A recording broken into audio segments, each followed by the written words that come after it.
में परिवर्तन कर सकता है। और लिम्फोसाइट जो होता है प्लीहा और लसिका ग्रंथि में बनता है और ये संक्रमण के प्रतिरोध में सहायता करता है लिम्फोसाइट। और नेक्स्ट आता है प्लेटलेट्स। प्लेटलेट्स जो होता है ये बोन मैरो में बनता है और रक्त का थक्का जमाने में सहायता करता है। अब आता है ब्लड के कार्य। ब्लड के कार्य जो होता है तापमान को नियंत्रित करना, उत्सर्जित पदार्थ को व्यर्थ पदार्थ को उत्सर्जित करना और रोगाणुओं के प्रति प्रतिरोधक क्षमता बढ़ाना और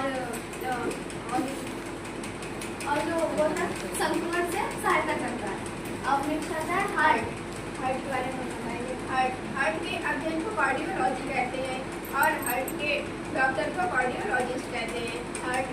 अब मतलब हार्ट की बनावट के बारे में, हार्ट में जो होते हैं वो 4 चैम्बर होते हैं। 4 चैम्बर राइट आर्टरियम और लेफ्ट आर्टरियम, राइट वेंट्रिकल और लेफ्ट वेंट्रिकल।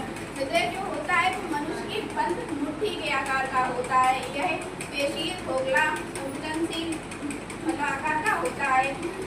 यह जो हार्ट जो होता है वो वक्ष में स्टर्नम के पीछे दोनों फेफड़ों के मध्य मतलब बाईं ओर हटा हुआ तिरछे बंध में स्थित होता है।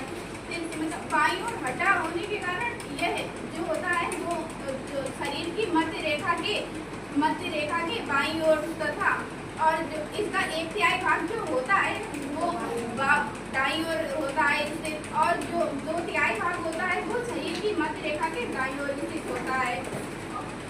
और ये मतलब इसी के कारण हमारी मतलब बॉडी में जो ब्लड होता है सप्लाई होता है, जो ऑक्सीजनेटेड ब्लड जिसे हम लोग शुद्ध रक्त कहते हैं। मतलब शुद्ध अशुद्ध कुछ नहीं होता, बस ऑक्सीजनेटेड और डीऑक्सीजनेटेड होता है। ऑक्सीजनेटेड जिसमें ऑक्सीजन प्रेजेंट होती है, डीऑक्सीजनेटेड जिसमें ऑक्सीजन प्रेजेंट नहीं होती है, जिसमें CO2 होती है। ठीक है, इसका कार्य वैसे समझेंगे। इसमें 4 चैम्बर होते हैं, राइट एट्रियम, राइट वेंट्रिकल। पहले जो वेना केवा होती है इसका स्ट्रक्चर मतलब आप लोगों ने पढ़ाई है तो ऐसे ही समझ लीजिए।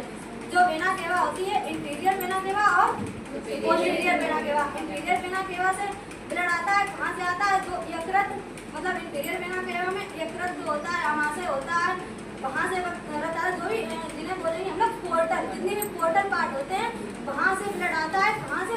इंटीरियर ऊपर से, ऊपर मतलब वेना केवा का जो ऊपरी पार्ट होता है उसमें ब्लड आता है। कहाँ से आता है? जितने भी पोर्टल पार्ट जैसे आमाशय हो गया, यकृत हो गया, वहाँ से अग्नाशय वगैरह हो गया, इनसे ये पोर्टल पार्ट होते हैं हम लोगों की बॉडी के।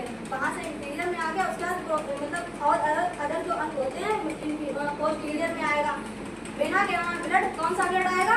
Deoxygenated blood. डीऑक्सीजनेटेड ब्लड आके राइट एट्रियम में आएगा। राइट एट्रियम और राइट वेंट्रल के बीच में कितने बल्ब होते हैं? 3 बल्ब होते हैं। जब कॉन्ट्रैक्शन होता है, कॉन्ट्रैक्शन के समय ये बल्ब खुलेंगे।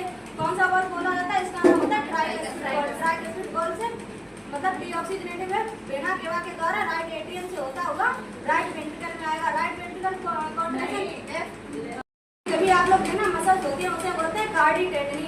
उसी के द्वारा वो बात जो होते हैं जुड़े होते हैं, उसी से मतलब कॉन्ट्रैक्शन होता है। कार्डिक टेंडनी वो हल्की मतलब पतली टाइप की होती है, वो हम लोगों को ऐसे नहीं दिखाई पड़ेगी, माइक्रोस्कोप से ही दिखाई पड़ती है।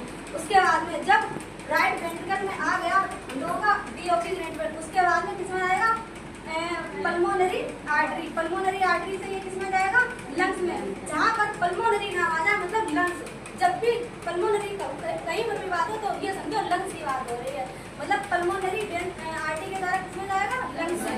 लंग्स में ऑक्सीजनेटेड मतलब ऑक्सीजनेटेड ब्लड होता है। ऑक्सीजनेट मतलब ब्लड मतलब ऑक्सीजन होती है, ब्लड नहीं, ऑक्सीजन होती है। वहाँ पर ये CO2 मतलब डीऑक्सीजनेटेड ब्लड को मतलब